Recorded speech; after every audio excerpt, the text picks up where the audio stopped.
Joseph bali kuddemba mutuze webulaga nabuzinga yali mu maziga olala mukazi okumunobako nga akitegedde nti yatutabana mu DNA okubakeberendaga butonde.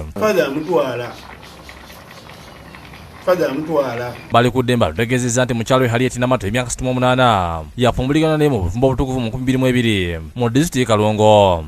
Wakati mu kulukusa amaziga bali kuddemba lutegezezza nga mukyala we bwe yayendera mu maka ge n'atuuka n'okuzaala abaana babiri abasooka n'abamusiba nga tamanyi kitaawe w'abaana bano kuba omukazi olwamugwamu n'amuddukako.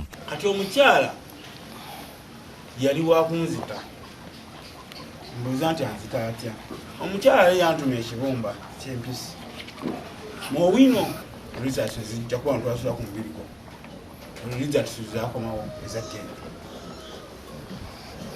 Results bezikomawo mukazi yabiruka. Ono aliko munnaddiini gwa Alumirizza okumunonera amaka ng'agamba nti abaana bakulu okuli n'omulenzi w'emyaka 16 n'omuwala emyaka 12 si babe. Musajja mujoozi nnyo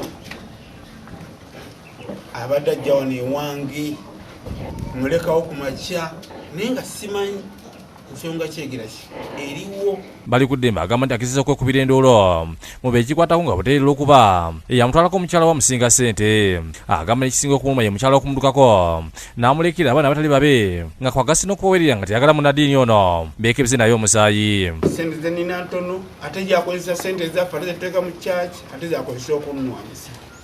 Gavumenti enkwatireko kwate faala muteeke ku DNA ndimulirira sente zonna. Ono asaba ebitongole ebirwanirira eddembe ly'obuntu n'amaka okumuyamba kuba ali ku nkato. Kati olwaleero ndi mu nnaku empitirivu lwa muntu. Ono atulaze n'empapula okuli byava mu kibindirira butonde ebbaluwa z'obuzaali bw'abaana n'ebyo ebyaliwo ku mbaga y'omu ku baana Joseph Nagawa asibe nnyina gy'ali akomewo waka kubanga bamusubwa.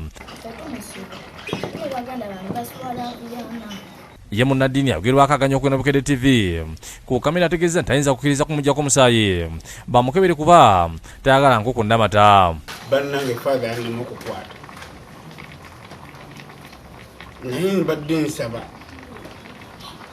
alumirirwako yenna ankwatireko. Abudu Muwonge ne Anet Namato bakusekedde eggulu lino lwa Bukedde TV.